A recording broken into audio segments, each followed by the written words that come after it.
Hello everyone, मैं कौशलेंद्र कुमार। स्वागत है आपका इस चैनल में जिसका नाम है मैथ्स बाय कौशलेंद्र सर। इस चैनल में आप पढ़ते हैं 11th 12th और जेई लेवल का मैथ्स बिल्कुल सरल तरीके से, क्लियर कंसेप्ट, इजी मेथड और शानदार परिणाम। आज के इस वीडियो लेक्चर में हम लोग पढ़ेंगे टेंजेंट एंड नॉर्मल, और टेंजेंट एंड नॉर्मल का ये लेक्चर 4 होगा। इसमें हम लोग पढ़ेंगे एनसीईआरटी एक्सरसाइज 6.4 का क्वेश्चंस। तो इसके पहले हम लोग क्वेश्चन नंबर 13 तक कर चुके हैं। क्वेश्चन नंबर 14 देखिए और मन से समझिए।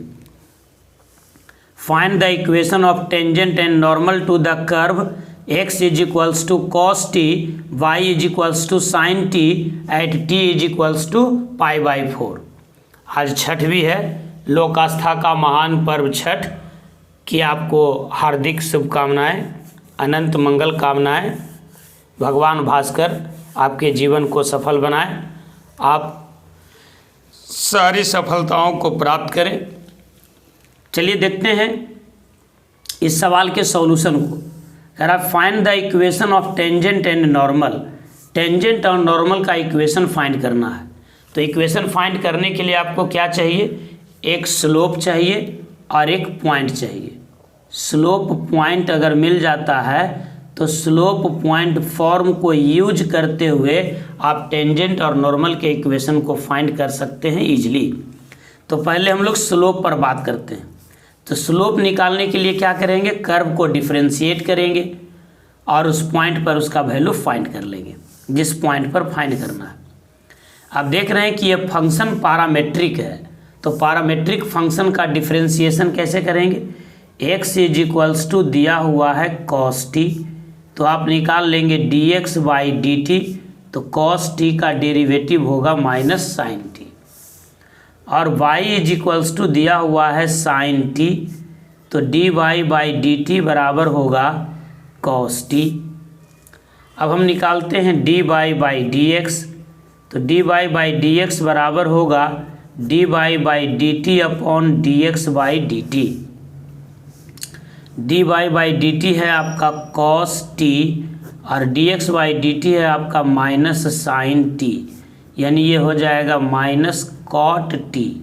cos बाई साइन कॉट हो जाएगा, ये dy बाई डी एक्स हो गया। तो स्लोप ऑफ टेंजेंट क्या होता है?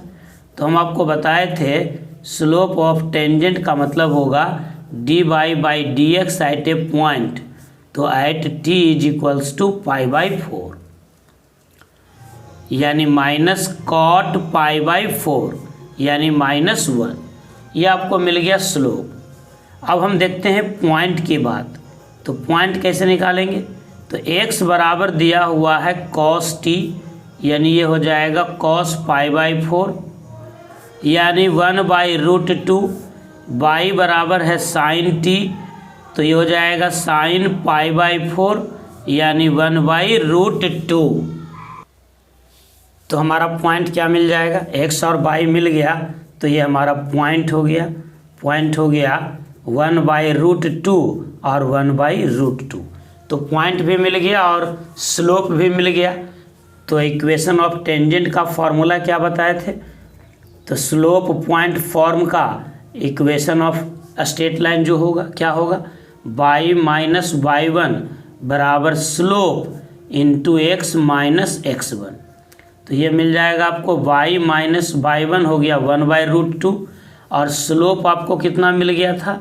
ये देखिए स्लोप मिल गया था -1, तो -1 इंटू एक्स माइनस 1/√2। तो इसको लिख सकते हैं आप y माइनस 1/√2 बराबर -x प्लस 1/√2। और इसको आप आगे प्रोसीड करेंगे तो मिल जाएगा आपको y प्लस एक्स बराबर, ये इधर आ जाएगा तो x हो जाएगा, ये उधर चल जाएगा तो प्लस हो जाएगा, यानी 2/√2। यानी आप लिख सकते हैं इसको x प्लस वाई बराबर √2 या x प्लस वाई माइनस √2 बराबर 0। ये आपका आंसर हो गया। ये आंसर हो गया किसका? टेंजेंट का इक्वेशन का। ये इक्वेशन ऑफ टेंजेंट निकल गया। अब हमको निकालना है इक्वेशन ऑफ नॉर्मल। तो इक्वेशन ऑफ नॉर्मल में क्या फ़र्क पड़ेगा? जो टेंजेंट का रहेगा वही होगा, बस स्लोप जो है टेंजेंट के जगह पर नॉर्मल का स्लोप हो जाएगा। तो इक्वेशन ऑफ हम नॉर्मल निकालते हैं। इक्वेशन ऑफ नॉर्मल क्या हो जाएगा, y माइनस y1 बराबर slope of normal into x minus x1। अब नॉर्मल का स्लोप कैसे निकालेंगे, तो आप जानते हैं कि स्लोप ऑफ नॉर्मल बराबर होता है -1 बाई स्लोप ऑफ टेंजेंट, और टेंजेंट का स्लोप कितना दिया हुआ है -1, तो -1 बटा -1 यानी +1। तो ये मिल जाएगा आपको y माइनस 1 बाई √2 बराबर 1 इंटू एक्स माइनस 1 बाई √2। तो अब आप यहाँ पर लिख सकते हैं y माइनस 1 बाई √2 बराबर x माइनस 1 बाई √2। तो ये आपको मिल गया y is equals to X. ये आपका आंसर हो गया। अब y is equals to X के बारे में आप जान ही रहे हैं। It is a straight line inclined at an angle of 45 degree passing through origin.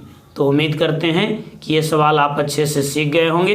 किसी तरह का कोई परेशानी हो तो आप हमको व्हाट्सएप कर सकते हैं। मेरा व्हाट्सएप नंबर है 9905208472। चलिए क्वेश्चन नंबर 2 की ओर चलते हैं। वीडियो को एक बार लाइक कर दीजिए, चैनल को सब्सक्राइब कर दीजिए और दोस्तों के बीच इसे शेयर भी कीजिए। एक बार फिर से आप सभी को छठ की अनंत मंगल कामनाएं। चलिए क्वेश्चन नंबर 15 की ओर चलते हैं। क्वेश्चन नंबर 15 देखिए क्या कह रहा है। कह रहा है find the equation of tangent to the curve y is equals to X square minus 2x plus 7 which is parallel to the line 2x minus y plus 9 बराबर 0। और इसी में दूसरा सवाल है perpendicular to the line 5y minus 15x बराबर 3। यानी 2 सवाल इसमें है। तो पहले हम पहला सवाल देखते हैं। तो आपको इक्वेशन ऑफ टेंजेंट निकालना है। तो फिर से वही बात समझाएंगे आपको कि टेंजेंट का इक्वेशन आप कब निकालेंगे, जब आपको स्लोप भी मिल जाए और पॉइंट भी मिल जाए। तो पहले हम स्लोप की बात करते हैं। तो y इज इक्वल्स टू दिया हुआ है x square minus 2x plus 7।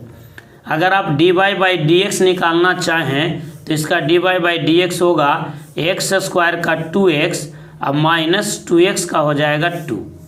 अब पहला सवाल देखिए कहता है, पहला सवाल कह रहा है कि आप इस कर्व पर टेंजेंट का इक्वेशन निकालिए जो इस लाइन के पैरेलल है। यानी एक लाइन दिया हुआ है जिसका इक्वेशन है 2x माइनस y प्लस 9 बराबर 0। अगर हम इनका स्लोप निकालना चाहे तो इनको भी डिफरेंशिएट करेंगे। तो 2 इंटू एक्स का डेरिवेटिव 1 और y का derivative dy by D x और 9 का 0। तो dy बाई डी एक्स बराबर हो जाएगा 2। और सवाल के शर्त के मुताबिक tangent is parallel to the line. Tangent जो है वो लाइन के पैरेलल है। इसका मतलब दोनों का स्लोप बराबर होगा। तो पहले कर्व पर जो टेंजेंट है उसका स्लोप हमने निकाला 2x माइनस 2 और लाइन का स्लोप हमने निकाला 2। तो ये दोनों एक दूसरे के बराबर होगा। और जब दोनों एक दूसरे के बराबर होगा तो हम यहाँ से लिख सकते हैं 2x is equals to 2 plus 2 यानी 4। तो x बराबर होगा 2। और जब x बराबर 2 होगा तो y का भी मान निकाल लेते हैं, क्योंकि जब तक पॉइंट नहीं मिलेगा इक्वेशन कैसे फाइंड करेंगे। तो y बराबर था x square minus 2x plus 7 यानी x के जगह पर रखेंगे 2 तो 2 का स्क्वायर 4 माइनस 4 प्लस 7 यानी ये हो जाएगा 7। ये कैंसिल हो जाएगा, काट दीजिए। तो हमारा पॉइंट क्या हो जाएगा, पॉइंट हो गया 2,7। 2,7। अब हम निकाल लेते हैं इक्वेशन ऑफ टेंजेंट। तो टेंजेंट का इक्वेशन का फॉर्मूला क्या होता है, y माइनस y1 बराबर slope into x minus x1। यानी y माइनस y1 के जगह पर कितना हो जाएगा 7, यही पॉइंट है।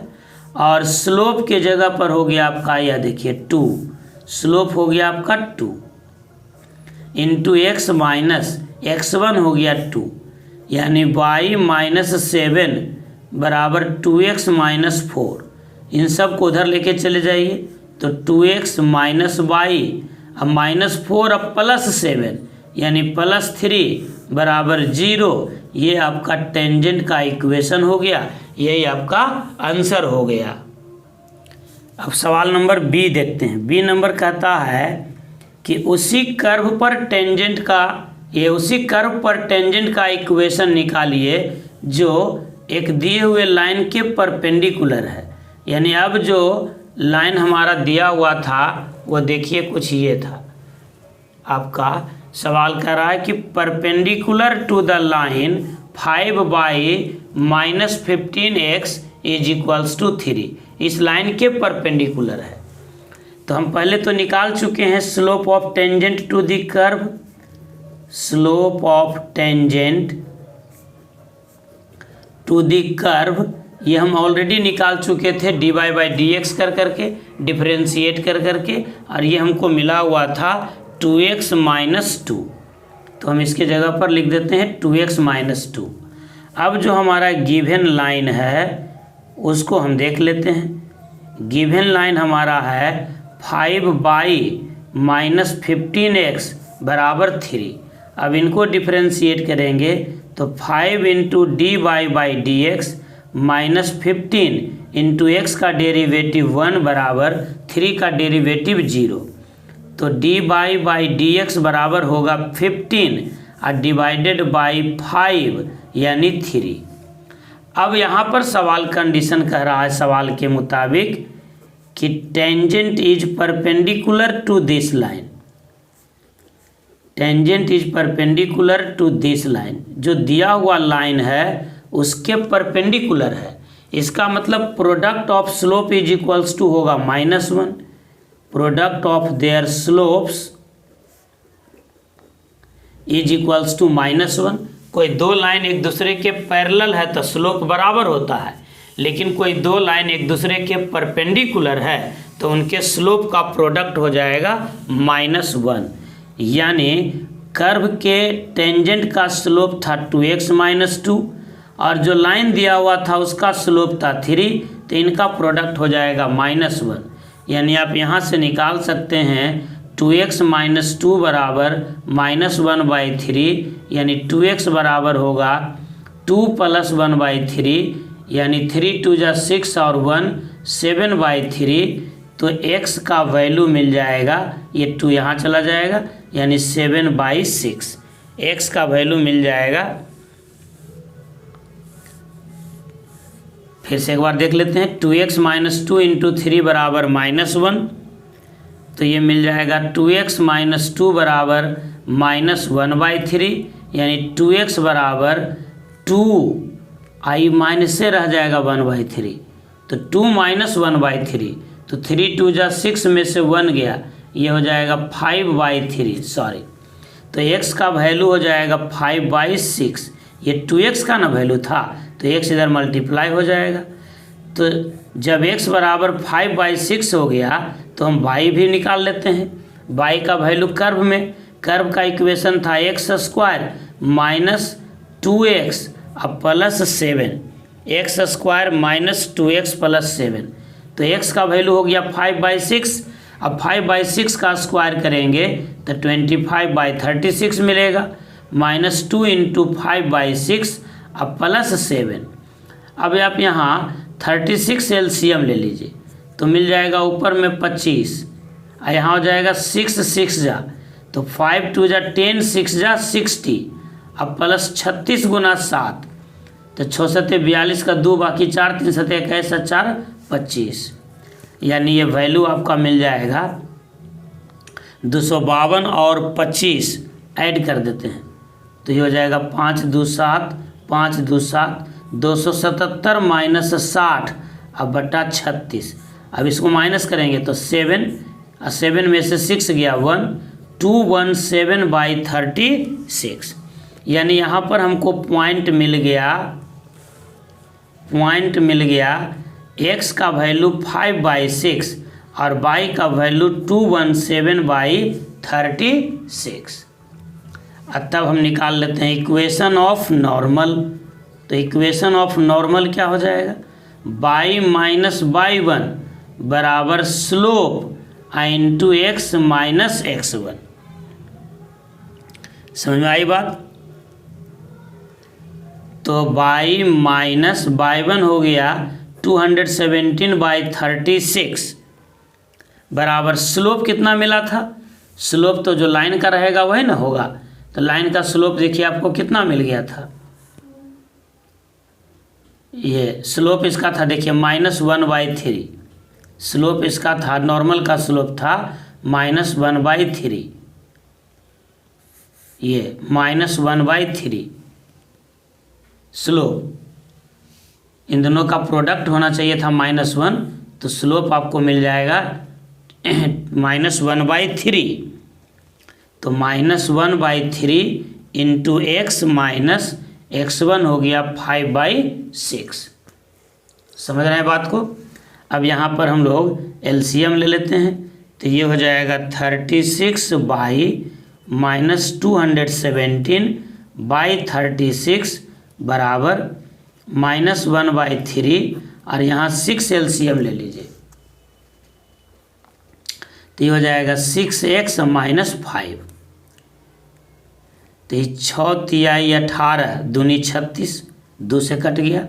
तो हमको मिल जाएगा 36/-217 बराबर, ये 2 इधर चला जाएगा तो -2 इंटू 6x यानी -12x और ये -2 इंटू -5 यानी +10। तो हम इसको क्या लिख देंगे, हम इधर 12x को ले आते हैं।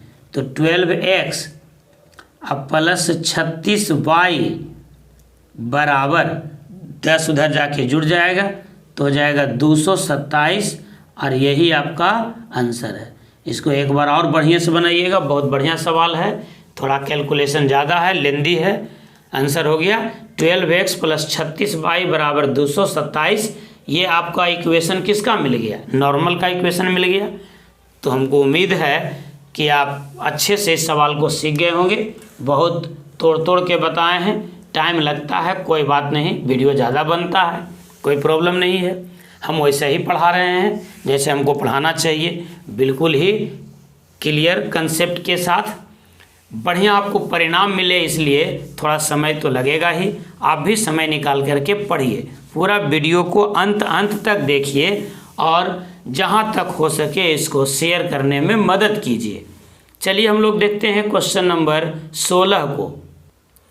क्वेश्चन नंबर 16 देखिए, करा so that the tangents to the curve y बराबर 7x³ + 11 at the points where x बराबर 2 एंड x बराबर -2 are parallel.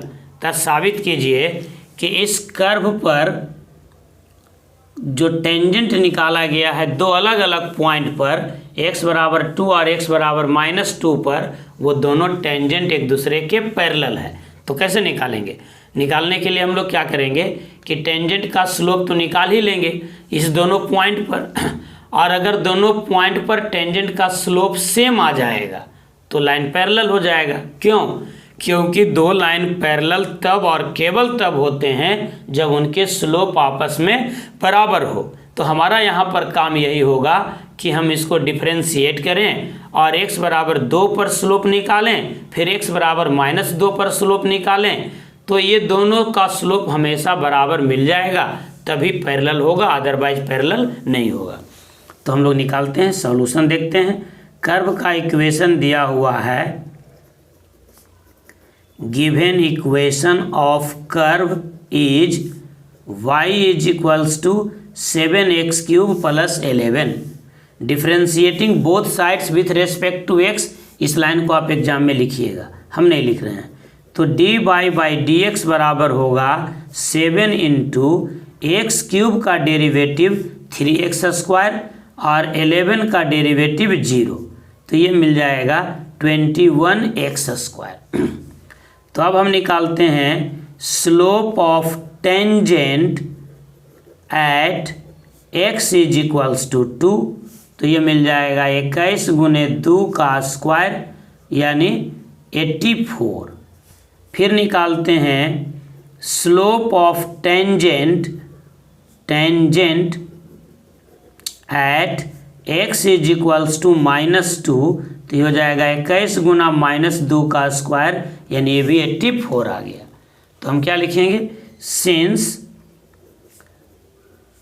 Both slopes are equals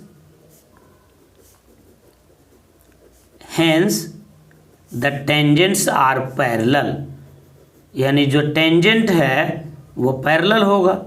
अभी तो बताए कि दोनों का स्लोप बराबर मिल जाए तो टेंजेंट पैरेलल होगा, और दोनों के स्लोप का प्रोडक्ट -1 के बराबर हो जाए तो परपेंडिकुलर होगा। यहाँ साबित करना था कि टेंजेंट एक दूसरे के पैरेलल है, और यहाँ हम दोनों के स्लोप को बराबर कर दिए, तो ये अपने आप साबित हो गया कि इस कर्व पर जो टेंजेंट खींचा गया है उसके स्लोप बराबर हैं। इसका मतलब वो दोनों टेंजेंट एक दूसरे के पैरेलल हैं। चलिए क्वेश्चन नंबर 17 की ओर चलते हैं। प्लीज़ वीडियो को अंत तक देखिएगा, लाइक जरूर कीजिए and make a beautiful comment. Question number 17 देखिए, find the points on the curve y बराबर x³ at which the slope of the tangent is equal to the y coordinate of the point. Point के y coordinate के बराबर है। Curve का equation दिया हुआ है y बराबर x³। मान लीजिए यही कर्व है आपका y बराबर x³। सवाल कह रहा है कि इस कर्व पर वो पॉइंट निकालिए जहाँ से होकर जाने वाले टेंजेंट का जो स्लोप है वो इस पॉइंट के y कोऑर्डिनेट के बराबर है। तो मान लेते हैं कि पॉइंट x, y है। मान लेते हैं कि पॉइंट x, y है, तो x कोऑर्डिनेट हो जाएगा x, अब y कोऑर्डिनेट हो जाएगा y, तो y बराबर x³। यानी जो दिया हुआ है कर्व का इक्वेशन वो है y बराबर x³। अब हम इसको डिफरेंशिएट कर लेते हैं, तो dy बाई dx बराबर हो जाएगा x³ का डेरिवेटिव 3x², और यही आपका स्लोप ऑफ टेंजेंट हो गया। स्लोप ऑफ टेंजेंट क्योंकि पॉइंट हमने x, y मान लिया है, बराबर होगा dy by dx at point x, y, यानी यही रह जाएगा 3x²। और सवाल कह रहा है, सवाल को पढ़िए, सवाल कह रहा है कि slope of tangent is equal to the y coordinate of the point. Slope of tangent is equal to the y coordinate of the point. y coordinate of the point, point के y कोऑर्डिनेट के बराबर है। तब ऐसे स्थिति में हम लोग क्या लिख देंगे कि स्लोप ऑफ टेंजेंट हो गया 3x², और इनका y कोऑर्डिनेट क्या है, y है। अब हम इनको सोल्व कर लेते हैं, तो 3x² बराबर y कहाँ से लिखेंगे, तो y तो दिया हुआ है कर्व के इक्वेशन में, y इज इक्वल्स टू है x³। समझ में आई बात। अब यहाँ देखिए वेरिएबल को काटना नहीं है, वेरिएबल को काटिएगा तो बहुत गलत हो जाएगा। When variable is in factor form never cancel it will causes loss of roots. जैसे मान लीजिए x² बराबर 5x है और आपको सोल्व करने के लिए कह दिया, आपने x काट दिया तो x बराबर 5 मिल गया, ये गलत हो गया। क्वाड्रेटिक इक्वेशन है, इसका 2 रूट्स होना चाहिए। इसको सोल्व ऐसा करेंगे तो x बराबर मिल जाएगा 0 और 5, तो लॉस ऑफ रूट हो जाता है। तो यहाँ पर आप नहीं काटिएगा, तो क्या कर दीजिएगा 3x² अब माइनस x³ बराबर 0। अब आप x² कॉमन ले लीजिए, तो 3 माइनस x बराबर 0, तो यहाँ से आपको मिल जाएगा x² बराबर 0 के वजह से x बराबर 0, और 3 माइनस x बराबर 0 के वजह से x बराबर 3, यानी x का आपको 2 वैल्यू मिल गया, x इज इक्वल्स टू 0 और 3। पर हमको तो निकालना था कर्व पर पॉइंट। सवाल देखिए, हमको निकालना था find the point on the curve, curve पर पॉइंट निकालना था, तो पॉइंट के लिए x और y दोनों चाहिए। तो जब हम लेते हैं x बराबर 0, तो y बराबर होगा x³ यानी ये भी मिल जाएगा 0, यानी 1 पॉइंट हो जाएगा 0,0, यानी लिखेंगे एग्जाम में क्या, द रिक्वायर्ड पॉइंट इज 0,0। और अब लिखते हैं एट x = 3, तो y बराबर हो जाएगा 3 का पावर 3 यानी 27। तो अनदर पॉइंट हो जाएगा, अनदर पॉइंट बराबर हो जाएगा 3,27। लास्ट लाइन आंसर क्या लिखेंगे, therefore point on the curve is equals to 0,0 and 3,27। उम्मीद करते हैं कि आज का ये लेक्चर आपको बहुत ही अच्छा लगा होगा। एक बार फिर से आपको छठ की ढेर सारी शुभकामनाएं, और ये कहूँगा कि आप पूरे वीडियो को मन से एक बार देखिए और जो भी सवाल बताया गया है उस सब को कॉपी पर नोट कीजिए, आलसी मत बनिए।